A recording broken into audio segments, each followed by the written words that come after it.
Well, Loyal, your Amythia, Crisis in the Natural History of Western Culture. I read this book. Now, it was published in 1989, and I read it probably about 1990, 91, something like that. And when I read this book, I learned that I actually had a missing. I had a malady that's common to our culture. I was amythic. I just thought you were the greatest thing since William James, basically. You remember, I sent you, we didn't have an email in that time. I must have sent you a letter, right? I don't remember that, but I remember the William James reference. And, I was deeply embarrassed by that. When I was in college, I read varieties of religious experience. I was deeply moved by that book. I thought it was terrific because it provided a take on religion, an approach to religion that I hadn't encountered before. And so that, I think that sort of turned my thinking toward religion in a new mode. And this book, Amythia, is one of a number of books that I've worked on that kept that perspective going. This idea that religion is something that you can study and not just something that you practice. And so the book, Amythia, was inspired, I think, by my frustration with the notion that culture and nature are sort of ontologically distinct. I mean, two different domains. That bothered me because I thought, I was thinking of religion as something natural. And the whole notion that culture and nature are distinct was something that I thought was controversial. And I think in the late 80s it was still controversial. People thought of history as something that transcends nature. And certainly people that thought in religious terms viewed history as something that transcends nature. History is God's drama, and nature is just nothing but the stage on which this sacred history is played out. And so Amythia tries to get at a number of things, actually, but one thing it tries to get at is this dichotomy between nature and culture. And so I tried to develop an approach that I called a natural history of culture. I tended to view culture as a biological adaptation. And so that puts culture and history smack in the context of nature. And so that book tries to overcome that dichotomy between nature and history and tries to set out the principles of a natural history of culture. And so that's what I was playing at in that book to start. I don't know if it was a new discipline, but it was, for me, it was natural history of culture. Anyone reading Amythia may be surprised, particularly the time, 1989 it was published, may be surprised that you were a professor in the philosophy and religion department at a place called Luther College in the heart of conservative America. Were you afraid in any way? Did you hold back in any way in what you said in this book, Amythia? No, I didn't. I wasn't worried about that. It's interesting, actually, because there was a controversy that followed that book and the subsequent book. The controversy was that there are a lot of very conservative alums out there.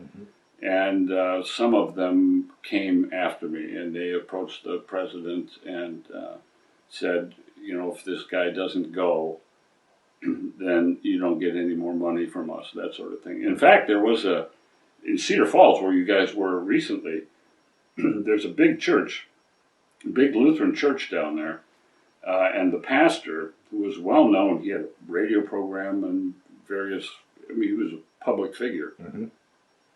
And a Luther grad, and he was outraged. And he wanted to bring his church council up to Decorah to meet with me and to grill me. And and the president called me and said, you know, here's what's going to happen. These people are going to come up here and visit with you. I hope you're ready for that. And I said, why are they coming up here? Why don't I go down there? Bring Muhammad to the mountains. So I drove down to Cedar Falls and walked into this room, and here's this church council all sitting around, loaded, ready to skewer me. And before we got started, I just went around the room and shook hands with each person, asked their name, looked them in the eye, and gave it a little personal touch. Mm-hmm. And when we sat down and started in, it was not a problem. Yeah. Wow. There was another guy. This was the guy. I won't use his name, but he was the guy who had the the Western States franchise for Adidas. Okay. And he was a Luther grad. He heard noises, and I think this was after a AAAS, American Academy of Science meeting, and I gave a talk there, and that got picked up by a bunch of newspapers, and he read it, and he was upset. So he came down. He wanted to come down and meet this guy, and he was angry, and he had real money. Yeah. And so he took me out to lunch, and as it turned out, all he wanted to know was whether I belonged to the clan, whether I was part of his tribe. He asked me where my family came from. He asked me if I was Norwegian. Mm-hmm. He asked me what my connection was to Luther College, all these things, and he was satisfied that I was part of the tribe. Yep. So he didn't care about the theological implications of anything I was saying. It was a tribal thing. Are you in group? Yeah. All right. Well, not only were you, but who's that Orlean person on that? That's my father. Okay, so your father was a Lutheran. He was a Lutheran pastor. Right, okay, so that's even more so. Yeah. Well, you know what occurs to me in that story is that here we are, 2014, and it's 25 years after the publication of Amythia. And very recently, we've had the rise of the new atheists out there who are also, because it's becoming more public, an alternative of completely leaving the church, complete secularism, and many, many deeply religious people of long lineage, Lutherans and other, are seeing their children and grandchildren, quote, leave the church. And what Amythia offers there is one of the ways in which to accommodate what's attractive to these young people and unattractive in staying in traditional church, while emphasizing the importance of staying in the church. Let's evolve the church. That's an interesting issue, and my thinking has changed about the church recently. I think in that book, I was convinced that that there had to be a new story, and that the story had to be distinctive. That it had to have some kind of continuity with the past. Yet it had to be plausible. It had to be intelligible. It couldn't be intellectually embarrassing. And so you have these two criteria. One is the distinctiveness or the continuity with the past. The other is the plausibility. Mm-hmm. And that's what I was working out in Amythia, trying to hold up these two criteria and look for the arts, actually, to call the arts forward to give shape to a new story. The distinctiveness of the tradition was the covenant, and the plausibility had to do with the scientific worldview. Mm-hmm. And what you have, and this is, I think, part of the problem of Amythia, you have the myth, the story, the covenant story, embedded in a cosmology that's unbelievable. Mm-hmm. So how do you get that cosmology, or how do you get that distinctive notion of the covenant out of that ancient cosmology and implant it into a plausible cosmology? That's the problem. Well, that's so much of what my work now is about. In a large part, what I'm trying to do now is exactly sort of the work that when I read Amythia and rereading it now, I feel like this is what I'm trying to do right now, which is basically take big history and say, how can the mythic elements of Christianity be reframed in a totally naturalistic, this world realistic way? So, for example, covenant becomes our covenant with reality. And serving the future is what, or saving the future now in terms of climate change. To be a Christian is to be a savior of the future. The church, if the church is going to have any viable destiny, it's going to be where it takes responsibility for ensuring a healthy future. So it takes on being the second coming of Christ, not waiting for it, some supernatural event or whatever. So I'm trying to take some of those elements of Christianity and say they're too deeply embedded in sort of Western culture to just trash the whole thing. There's some profound elements as long as they're reinterpreted in a totally science-based, naturalistic, and an inspiring way, in a way that inspires people. And that's not terribly difficult to do. I mean, if you think about what the covenant is, now I'm thinking now about the Hebraic covenant. Mm-hmm. If you mention that to people, most of them will say, okay, that's the 613 laws of the Old Testament, right? Or the 10 Commandments, that's the covenant. But if you abstract that a little bit and look at the text, what you find is that the covenant is presented as the conditions of existence. If you follow these conditions, if you fulfill these requirements, then you will live. Right. If you don't, you will die. Exactly. Okay, so if that's the covenant, the conditions of existence, then we can simply ask, well, what are the conditions of existence? How is that understood now in the 21st century? How do we understand the conditions of existence? Yeah. And then we think about things like global warming and fresh water and the environmental problems that we have. And if we abide by those conditions, we will live. Yeah. And that God is speaking that reality, again, when I use the word God, I'm always meaning reality personified. That reality is communicating that to us primarily not through old men or old books, but through evidence, all forms of evidence. Right, exactly. So I think, and I was inspired by that. I thought, okay, now if we understand the covenant, the distinctiveness of the tradition, if we understand that as the conditions of existence, then how do people in the contemporary world understand the conditions of existence? That's a science-informed process. And so we should be able to go into the churches and present them with this distinctiveness and this plausibility issue and change thinking. And so I was really trying to encourage people. I think in that book, Amythia, I was trying to encourage the arts to help us do that. But also in trying to encourage people to go back into the churches. Don't leave for silly reasons. Don't leave just because you don't believe in God anymore. That's a bad reason. If you believe in the conditions of existence, that's enough. Then you are heirs of the covenant promise. So I was encouraging people to go back into the churches and transform the churches. I was convinced that this was important because there is a church, in this country at least, in the Western world, a church basically within walking distance of everybody in the culture. That's a system. That's a distribution system that you can't ignore. And I thought, okay, why let that go?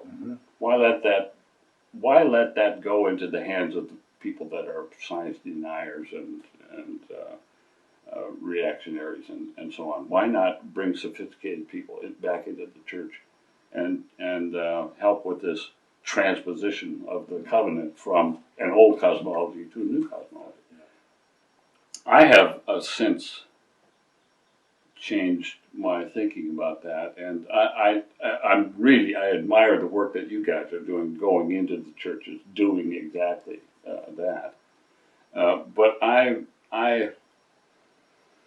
well, it's been 25 years since that book appeared, and I just don't see the churches responding in any kind of constructive way. So I think it's I've sort of given up on that on the churches. Yeah. Well, and in my experience, there's two parallel streams. There's there are people within every religion that are reframing, reinterpreting, grounding their religion in an evidential worldview, sort of embracing ecology and evolution. and a worldview of ecology and evolution. And there are those outside of religion or outside of the traditional religions that are, from a purely secular perspective, that is, they value evidence, are coming to find a sacred or inspiring or meaningful or whatever language you want to use, but they're coming to embrace some of what religion offered in the past, personal wholeness and social coherence, for example, and they're doing so outside of any organized religion. And I think both those streams are necessary. Yeah. So I don't think it's going to happen within the church necessarily in the way that that's going to lead culture. Doubtful. Yeah. But I do think that there are, I'm trying to basically sort of shock religious people in saying that we've been blind and deaf to what God's been revealing, what reality's been revealing for 500 years because of this idolatry of the written word and idolatry of the otherworldly. So I'm trying to say basically, Thomas Berry used the term autistic, that we've been spiritually autistic, living in our own world, because we don't have an I-thou relationship with nature. We don't hear the voices of the rivers and the climate and all that kind of stuff. We still have the problem of amythia, though. Yeah. I mean, it's still there.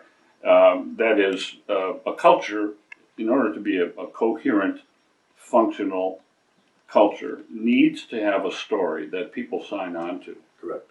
To guide their actions, also to justify their actions. So a story that we all, many of us, most of us, affirm is essential. And we don't have that. We have many, many, many stories. It's still proliferating. We're getting too many meanings, and then culture comes apart. It's ragged, and people can't communicate and they can't cooperate, and so we need to gather around a story, and that's a very, very slow process. Maybe our problem is that we're a little bit too impatient. I'm not sure, but the problem of amythia hasn't gone away, I don't think. Right. No, I agree. Your book, Everybody's Story, before the term big history was used, you wrote Everybody's Story, Wising Up to the Epic of Evolution. And this is, I've come to call myself a big history evangelist. Mm-hmm. I think the only story that can unite us is the Epic of Evolution or the universe story or big history, what we call the great story. And yes, there will be many different interpretations of that story. And so, Hindus will interpret it one way, or Buddhists another, and Christians another. But it's like the skeleton. The skeleton is the story, is the science of the Epic of Evolution, and then sort of the mythic lens through which the various traditions interpret it. And I think it's going to be unique. But I see the only possible mythic narrative is big history. Yeah, I quite agree. It's strange, though, isn't it? We've got this world, which in many ways is one world now, with communication and travel and so on. We're all united. We're all kind of on the same. With the internet, everybody's sort of reading the same stuff at the same time. So it's one world in a way. But it's many, many, many stories that are competing, and that's not a very healthy thing. I think I used to hear colleagues of mine talk about how important it was to bring religions together and to have this interfaith dialogue. And I always thought that it's premature to have an interfaith dialogue, there's nothing to be gained by bringing Buddhists and Christians and Jews together to talk about the spiritual aspects of life. First, let each of the various traditions come to terms with the new cosmology. First, let Buddhism and Christianity and Judaism and Islam, let each of these traditions settle their differences with science. Then come together and talk about the spiritual life. And I don't think that's going to happen within Christianity unless a lot of Christians, embrace evidence as modern-day scripture. Yeah.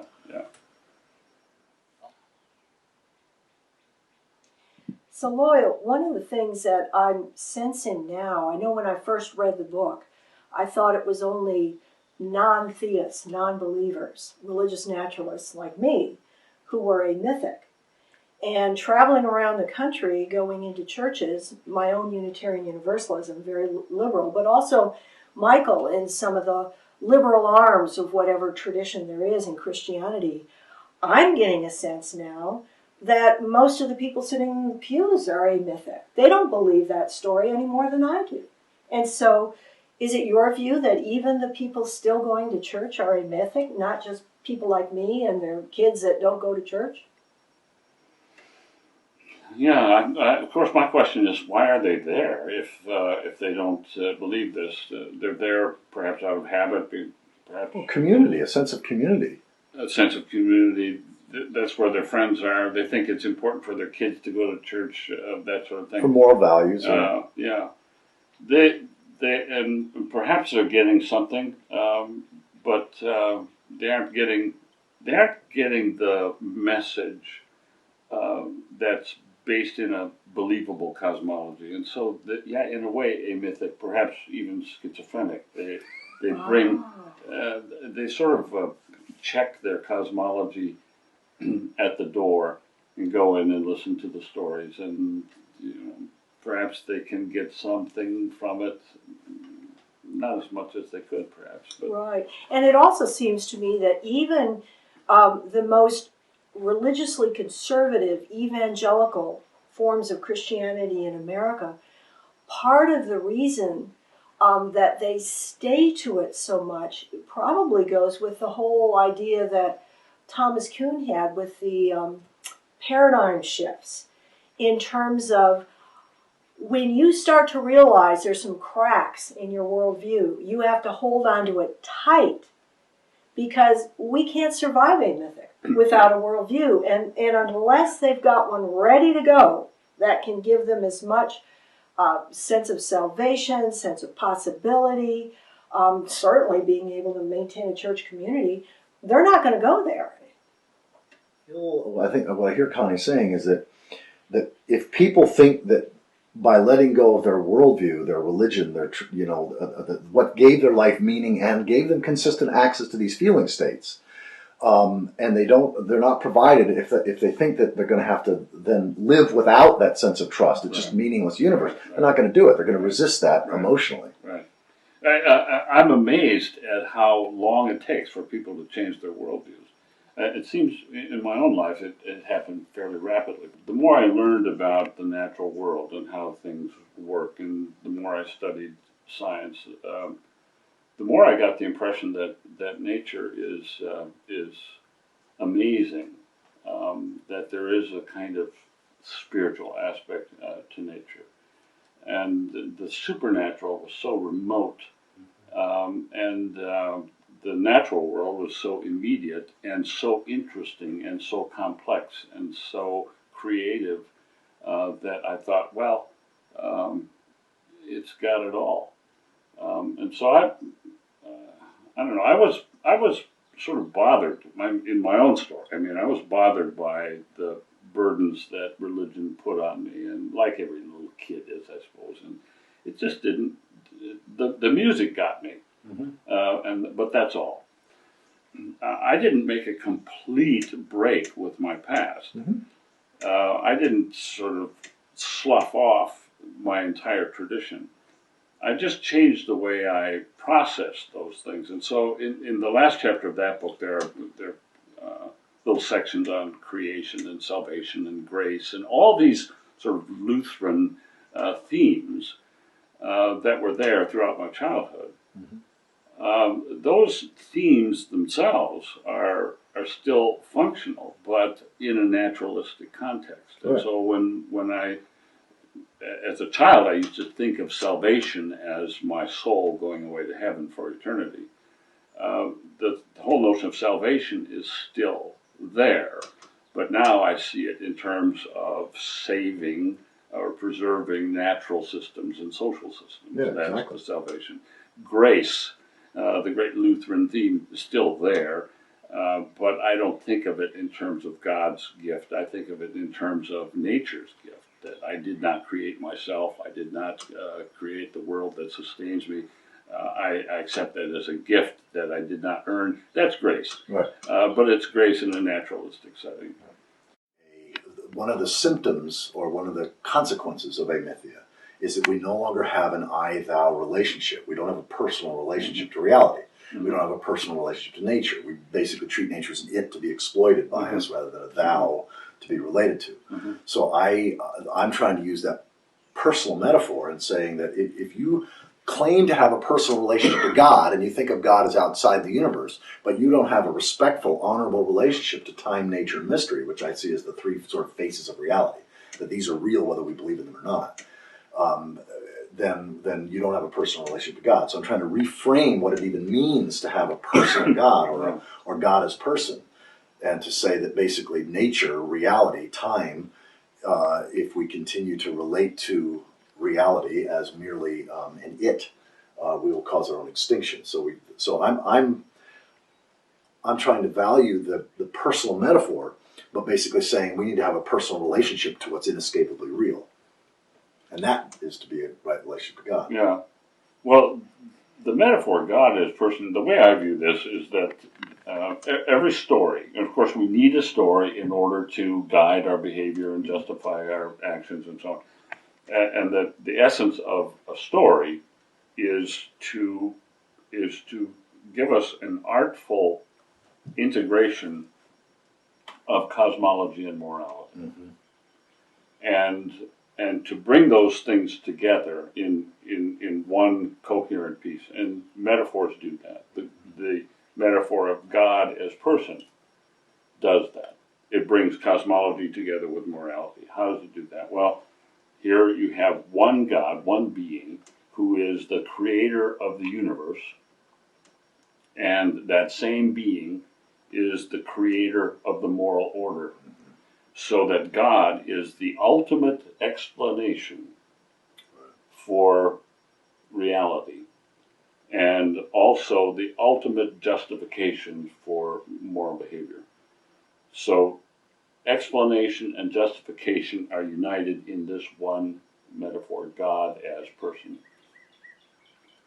If the metaphor, God as person, loses its plausibility, then explanation and justification fall apart, and you don't have this integration.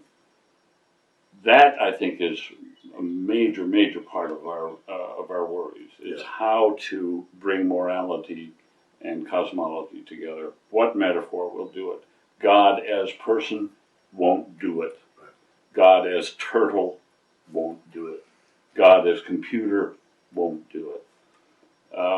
This is the Judeo-Christian Islamic metaphor, God as person. Other traditions do it differently. The Vedic tradition uses the concept of dharma. The ancient Greek tradition uses the concept of logos. There are different notions, different ways. The Tao in Chinese tradition, these are metaphors too that integrate cosmology and morality. When we lose the plausibility of God as person, we need another metaphor. Well, I've been trying to use God as to bring these together. God as reality personified. So if we interpret the word God as being reality personified, then we regain what you call the confusion, the coming together of sort of facts and values. We gain that by the whole field of both evolutionary and religious studies, understanding religion from a science-based perspective, but also the whole understanding of morality, like Michael Shermer's book, The Science of Good and Evil, and Franz de Waal's work on sort of how morality emerges from nature. Can jive if you understand God as a personification of reality, not a supernatural person. I've been in the last few years talking about personification, getting that our brains inherently personify as the most important scientific discovery about religion in the last 100 years. And that's the sort of the hype or the way I'm framing it. Because Stuart Guthrie in this book, Faces in the Cloud, gets into that in spades.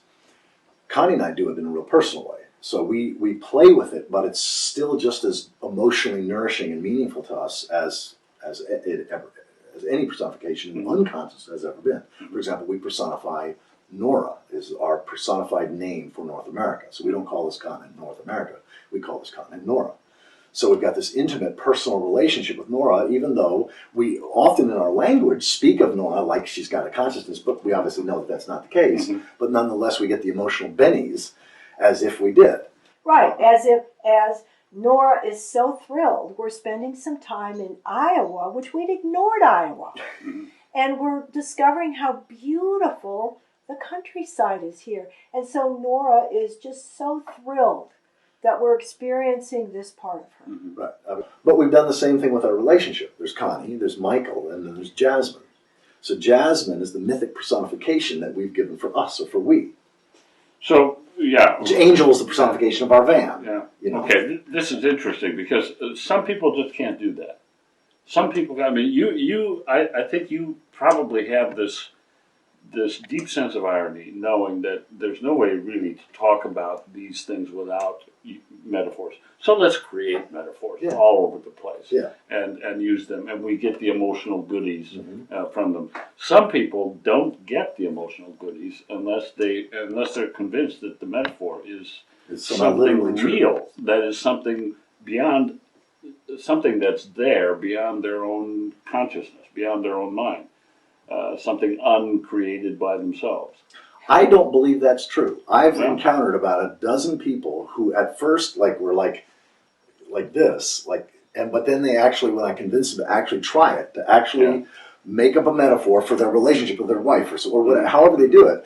And once you live inside that and you actually realize you don't have to believe it literally to get the emotional bennies, you know, I've had staunch atheists who both basically said, you know, it's just not real. Okay, I got to chime in here.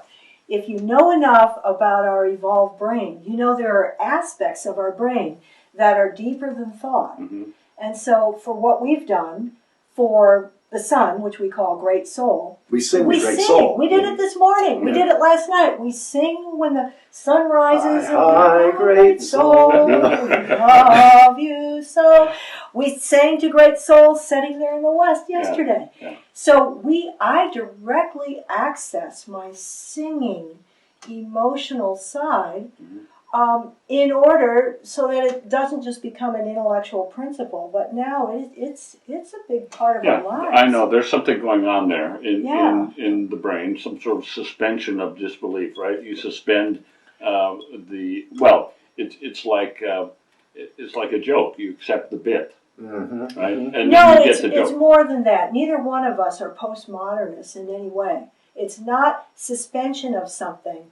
It's a bringing into, and it's real. It's tapping into our evolved brain and what triggers the emotions, and things like music do, things like anything that gives us an I-thou relationship. The idea that it's only going to be meaningful if I believe that literally great soul has a consciousness is bullshit. It's just we play with it, but we get all the emotional benefits as if when I believed God was a supernatural person. For me now, God is reality, nature, time personified. I get all those same emotional benefits, and I've influenced a fair number of staunch humanist, atheist, free thinkers that just reject all the mythic bullshit. But then they actually play with it, and they realize, my God, you know. And in one case, this guy who's the head of the Humanist Society in St. Louis. He started doing that with his wife. They named their relationship in the way that we've named Jasmine, which is us. That he did that, and he said it's incredible. It's just it's made a huge difference emotionally. But getting back to what you were calling forth in your last chapter, very prophetic, the language you used. You were specifically calling for the artists, the songwriters, the playwrights, and so forth. And I, in particular, have taken that on. I mean, I know you have. We have evolutionary parables that certainly please adults, but the thought that I bring some of these to kids and that they're playfully wonderful, they've got all the aspects of cultivating virtue, and you know, but they're anthropomorphizing things like stars and so forth. And so why I've focused so much on kids, I've done a lot of stuff on bringing the epic of evolution to kids, is I go into my own mind and I think, had my church experience brought nature into it, not just in an abstract way, but all the best stories, all the songs. And then as I grew up, learning that those were real, not fantasies, they were real. You don't have to give up any of these things from the parables. How deep would the epic of evolution be in me had I experienced it as a child? I think Amythia certainly struck a chord with you. I don't know that it was that original. I mean, certainly Nietzsche saw this. And in fact, a a lot of what goes on in Amythia is echoes of Nietzsche. I wasn't trying to refresh Nietzsche. I wasn't aware of that, but Nietzsche was concerned that the mythos had died, that it was no longer plausible, and that the consequence was going to be nihilism, and that frightened him. And so, because personal wholeness and social coherence begin to degrade rapidly when there's no story, when there's no unifying story, and it frightened him, and so he was opposed to nihilism. He accepted nihilism as a fact, and tried to address it or tried to overcome it, and that's where the arts came in. I mean, he was so big on living our lives as a work of art, because art was the only thing that could overcome Amythia.